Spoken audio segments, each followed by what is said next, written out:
Agora vamos ver outro exemplo, onde tem mais de um teste envolvido.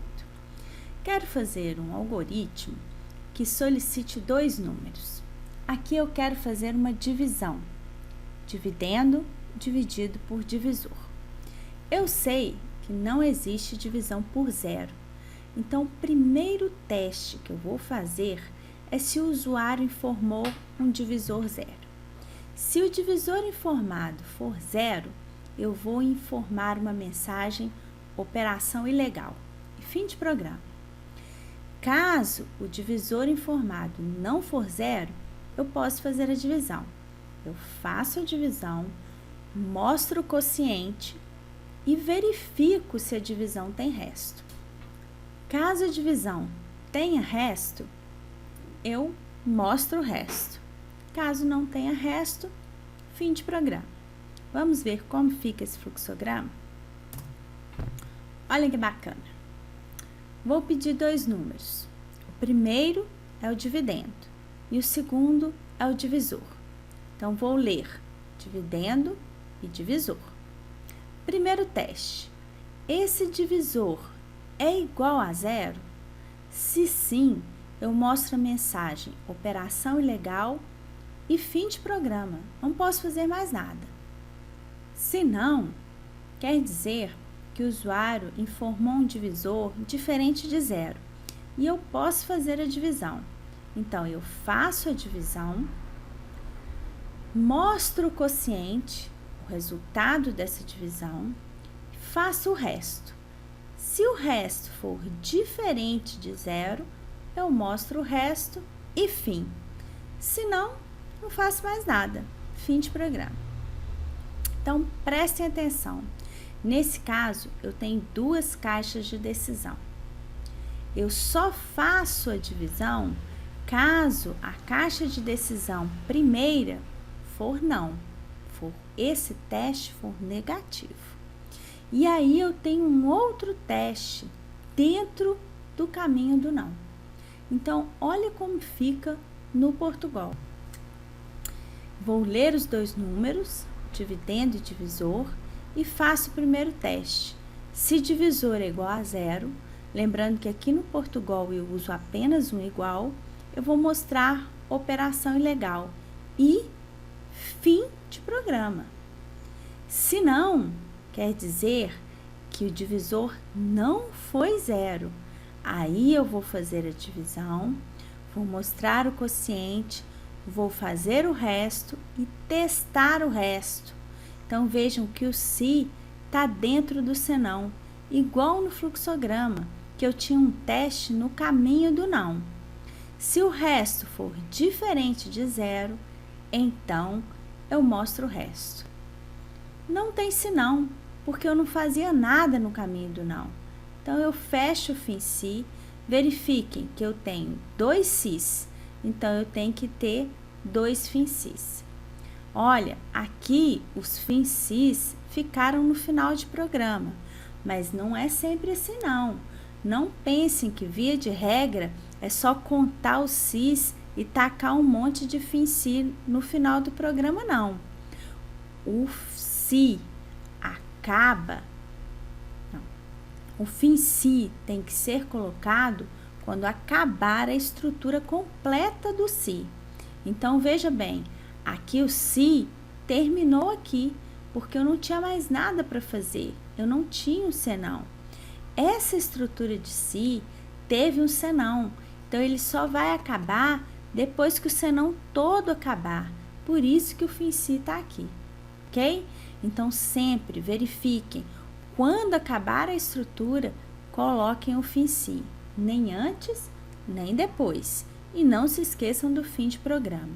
O alinhamento é muito importante. Apesar que o programa roda sem alinhamento, o alinhamento é essencial para visualizar o programa, para entender o programa melhor, ok? Então, lembrando que eu posso ter vários sis, vários testes encadeados. Eu posso ter se dentro de senão e posso ter se dentro de si. Eu posso ter se só com fim si, sem senão, e posso ter estrutura completa de se, senão e fim se. A cada se eu tenho um novo parágrafo e a cada se eu tenho um fim se. O se sempre vem acompanhado de um então, na mesma linha. O se, o senão e o fim se sempre são alinhados. E senão nunca tem teste na frente.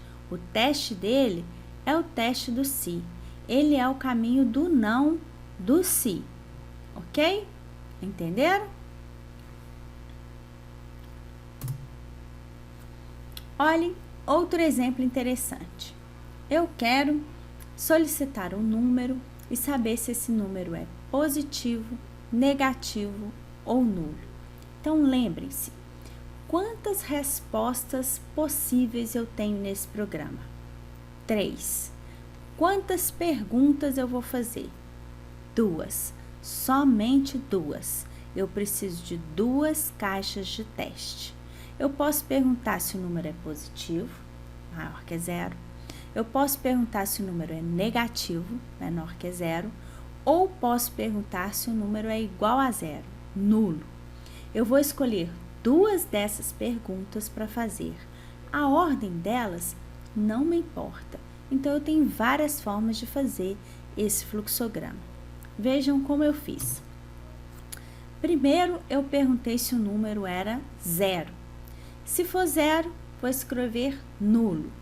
Se não, eu não sei se ele é positivo ou negativo. Então, eu faço uma nova pergunta. É maior que 0? Se sim, positivo. Se não, é negativo. Não preciso fazer outro teste, ok? No Portugal, vou declarar a minha variável, vou solicitar o número e testar. Se A igual a 0, nulo. Se não, novo teste. A maior que 0, positivo. Se não, negativo. Cada se eu fecho com seu fim se. Alinhamento, cada se requer um novo alinhamento e fim. Então, reparem, o se vem alinhado com os demais comandos. O que requer um parágrafo são os comandos que estão dentro desse se. Se eu tenho um novo se, novo parágrafo, ok? Entenderam? Bacana? Aqui é o exemplo que a gente já viu, né? Da idade da pessoa. Então, se ele for maior de idade, eu testo. Aqui eu estou testando a lógica inversa. Então, eu estou testando. Se a idade for menor que 18, eu falo, você é menor de idade. Se não, maior de idade. Então, lembrando que sempre eu tenho a lógica inversa. Eu posso perguntar se a pessoa é maior ou igual a 18. Posso perguntar se a pessoa é maior que 17, menor que 18. Então, eu tenho várias formas de fazer o mesmo programa. Então, vamos lá. Agora, naquele exemplo que a gente viu, para ver se a pessoa é maior de idade ou menor de idade. Olha só, vamos rodar. 25, maior de idade. 12, menor de idade. 18, maior de idade. Agora, vamos incluir aquele teste se a pessoa for idoso. Então, se a pessoa for menor que 18, é menor de idade. Se não, eu não sei se é maior de idade ou se é idoso. Então, eu vou incluir um novo teste. Se a idade for maior igual a 65, então, eu vou escrever idoso. Se não, eu vou escrever maior de idade. Vou usar a vassourinha para alinhar tudo, ó. Presta atenção. Esse si está fechando com esse fim si. Esse si precisa de um fim si também. Cada si tem que ter o seu fim si. E eu tenho que ter fim de programa. Vamos rodar agora? Ó, a pessoa tem 67 anos. Idoso. A pessoa tem 16, menor de idade. A pessoa tem 19, maior de idade. Perfeito. Não é mesmo? Agora vamos a algumas perguntas mais frequentes. Olha, eu não posso vir aqui e colocar, por exemplo, um fim si aqui. Não posso. Por quê? Eu estaria mudando o meu raciocínio. Se eu colocasse um fim si aqui, independente da idade, ele vai passar por esse teste e por esse teste também. Ou seja, vamos supor que a pessoa tem 16 anos. Eu vou passar por aqui e vou perguntar: a idade é menor que 18? É. Aí eu vou escrever menor de idade. Independente de eu já saber que a pessoa é menor de idade, como eu fechei o fim si, ele vai entrar nesse si e vai perguntar: a idade é maior que 65? Claro que não, eu já sei que ele é menor de idade. Então, eu não quero que ele passe por um código desnecessariamente. Eu só quero que ele entre aqui dentro se a idade não for menor que 18. Então, assim, o meu código fica muito mais inteligente. Eu não faço o meu processador passar por testes desnecessários. Entenderam? Quando eu tenho vários sis dentro de um programa, eu posso ter uma estrutura que tem um si dentro de um senão e posso ter uma estrutura que tem um si dentro de um si. São sis encadeados. Então, vejam este outro exemplo. Muito bem. Vamos incrementar esse programa? O IMC, na verdade, tem uma tabela com várias faixas de valores. Se esse IMC for abaixo de 18, quer dizer que a pessoa está abaixo do peso normal. Vamos introduzir mais um teste, parecido com aquele que a gente fez por maior de idade, menor de idade ou pessoa idoso. Estão lembrados?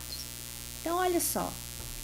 Se o IMC for maior que 30, eu vou escrever acima do peso. Senão. Então, agora eu vou incluir o senão. Se não, eu preciso fazer um novo teste para saber se a pessoa tem um IMC abaixo de 18. Se eu preciso fazer um novo teste, eu vou incluir um novo si dentro do senão. Eu não posso nunca colocar o teste aqui. Por quê? Porque o senão nunca tem teste na frente. Na verdade, o teste dele é o teste do si anterior. Ele é o não desse teste. Então, se eu preciso fazer um novo teste, eu tenho que incluir um novo si. Se o IMC for menor que 18, então eu vou escrever abaixo do peso. Se não, vou escrever peso normal. Vamos lá? Vamos ver como é que ficou? Ó, agora o peso é 15 quilos. Nossa, peguei pesado, hein? Vou pôr 20. E a altura é a mesma, 1,65. Olha lá, olha. O índice deu 7. Ou seja, a pessoa tá raquítica, né? Abaixo do peso. Ah, eu que queria estar assim.